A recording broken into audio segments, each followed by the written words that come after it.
natural. Walang halong kemikal. Hindi, wow. Maria Morena! Yes, FM! Yes, friend! Mahalagang paalala. Ang kape ay hindi dessert at hindi dapat gawing dessert pagkatapos ng bawat kain. Nako, malamang ngayon nagkakape ka na naman.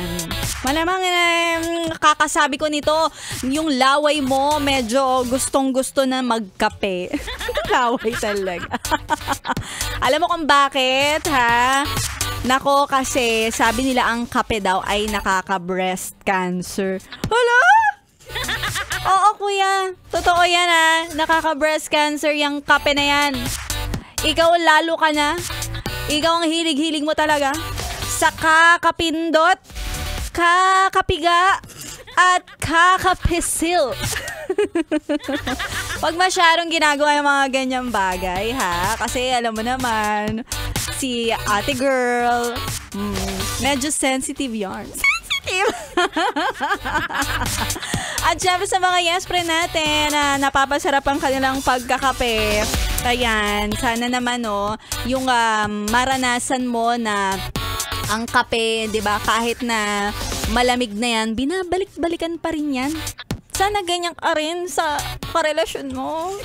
Kahit na nanlalamig na 'yan, balik-balikan mo din. Ha? Painitin mo ulit. Charot. Sa mga yes pa na nating nakatutok, malamang nag-aabang ka, Maria Morena. Baka naman may pa 500 pesos ka dyan. Grabe ka naman. Yan ang minsan na ayoko sa'yo eh. Mukha ka kasing pera. Pero okay lang din naman. Tanggap ko dahil lahat naman tayo nangangailangan. Dahil ang papromo ng Yes FM nagpapatuloy sa pamimigay ng papremyo na 500 pesos sa ating...